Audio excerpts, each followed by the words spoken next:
Sir, આ નવા ઓફિસરની detail છે જે આજે ડ્યુટી જોઈન કરવાના છે.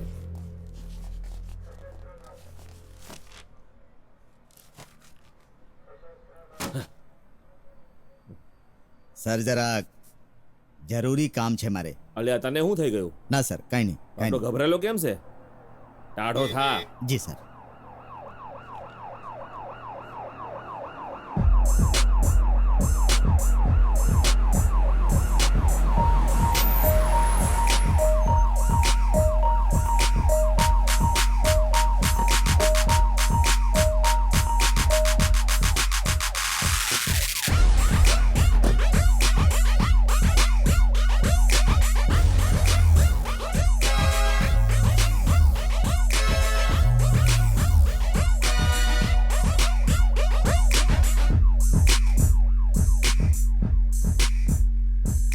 અરે મારી માડી. મારું નામ છે રજનીકાંત. હું એક પોલીસ ઓફિસર છું. આખો દેશ રજની સરનો ફેન છે, એટલે જ વિચાર્યું મારું નામ પણ આ જ રાખી લઉં, રજનીકાંત. ટેલિફોન ડિરેક્ટરીમાં રજનીકાંત નામના ઘણા લોકો મળશે.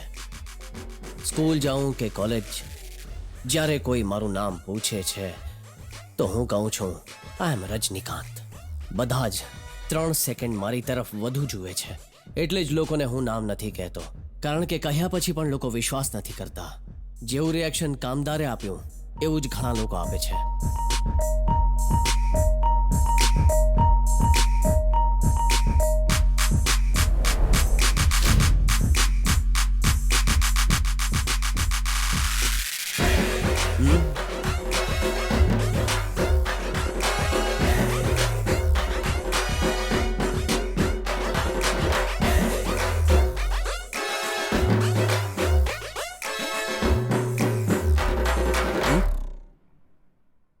તો આ છે મારા જીવનનો પહેલો episode as a police officer.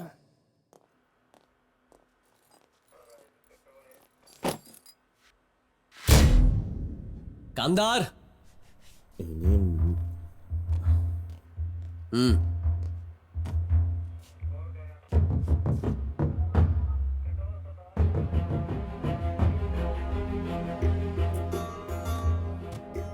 છેલ્લી વખત જ્યારે મળ્યો હતો ને ત્યારે તારી હારે થોડી કાઠિયાવાડી શીખ્યો. એકચ્યુઅલી તું જ્યારે મને ઘરે શોધવા ગયો હતો ને ત્યારે હું પણ તને શોધવા અહીંયા આવ્યો હતો. અને એકવાર નહીં, ઘણી વાર આવ્યો. પોલીસ સ્ટેશન પાસે ઊભો રહી એ જોતો હતો કે તું છે કે નહીં. તને મારવા કે તારું મોઢું જોવા માટે નહીં, પણ જ્યારે પણ તને જોતો ને ત્યારે મને જલન થતી. તું મરજીથી આવે છે, જાય છે, મનમાની કરે છે. બહુ મારવાનું મન થતું તું મને. વિચાર્યું તારી જગ્યાએ હોત તો કેવો હોત. બસ એક જ ફરક હોત, હું સારો પોલીસ ઓફિસર બનેત. એટલે જ કોઈને પણ કહ્યા વગર યુપીએસની એક્ઝામ આપી દીધી. આઈએએસ માટે સિલેક્ટ થવાનો હતો, પણ મેં આઈપીએસ પસંદ કર્યું. જ્યારે મારું પોલીસ વેરિફિકેશન થયું ત્યારે મેં અમદાવાદમાં ટ્રેનિંગ લીધી. પછી વડોદરામાં પહેલી પોસ્ટિંગ થઈ, એ પણ અંડર કવર. ને પછી મેં જીદ કરી કે મારે આ જ પોલીસ સ્ટેશનમાં પોસ્ટિંગ જોઈએ. જિંદગીમાં કોઈ પણ દિશા વગરનો રખડું છોકરો આજે એક પોલીસ ઓફિસર બની ગયો છે, તારા લીધે. Thank you. મારે જાણવું હતું આ કઈ રીતે શરૂ થયું. હું તારો પીછો કરવા લાગ્યો. જાણવું હતું કે તું એ પરિવારને ખતમ શું કામ કરવા માંગે છે.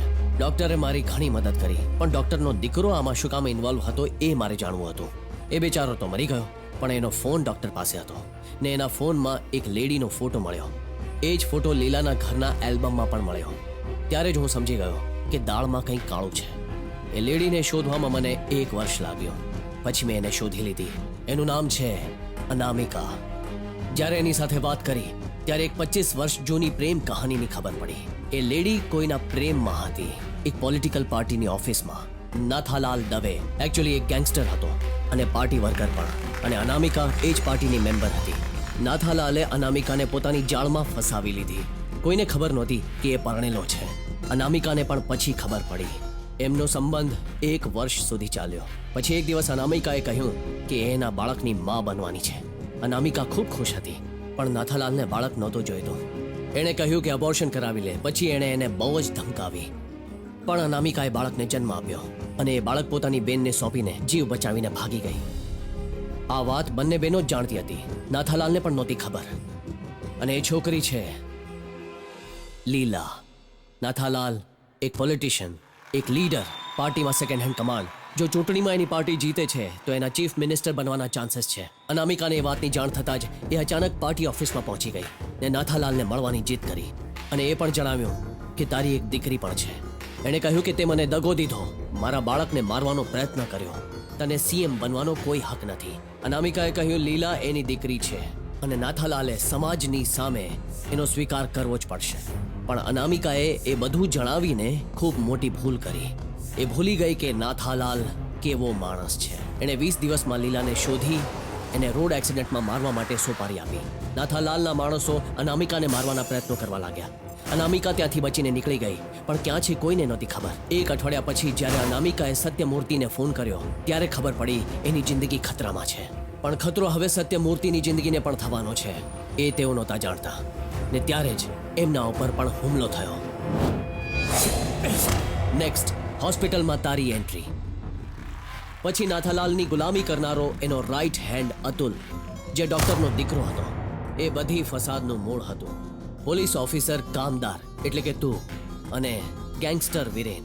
આ ત્રણેયમાં એક જ વિલન બચ્યો છે અને એ તું છે. બાકી બધા તો મરી ગયા છે.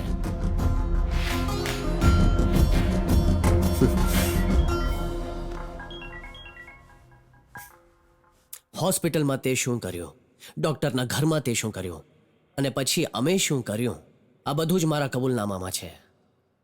અને મેં એ કમિશનરને આપી દીધું છે. સજા મારે આપવી હતી અને એના માટે ખાકી વર્દીની જરૂર હતી. તારો ફોન વાગતો જ રહેશે. જાણે છે કેમ? કેમ કે નાથાલાલ દવે અરેસ્ટ થઈ ગયો છે. મેં એના જ માણસને એના વિરુદ્ધ વાપર્યો છે. એને અંદર પહોંચાડવા માટે ઘણા લોકોએ મારી મદદ કરી. હમણાં એને અહીંયા જ લાવવાના છે. તારો ખેલ તો ખતમ થયો. 2 ઓફિસર જે તારી સાથે કામ કરે છે એણે તારા વિશે ચાર્જશીટ પણ બનાવી છે. એમાંથી એકનું સ્ટેટમેન્ટ મારી પાસે છે. વધારે ફોર્સે ન કરવો પડ્યો. એણે જાતે જ બધું કહી દીધું. You not a smart police officer. હું કોણ છું એ તને ખબર નહોતી ને. અને એના જ આધાર પર મેં આ પ્લાન બનાવ્યો. અમે બધાએ મળીને પ્લાન બનાવ્યો. તારાથી બદલો લેવા માટે મને 2 વર્ષ ને 6 મહિના લાગ્યા. I had the patience. I waited. ખતરો તો હતો, પણ મને ડર ક્યારેય ના લાગ્યો. આજે હું ડીસીપી રજનીકાંત છું.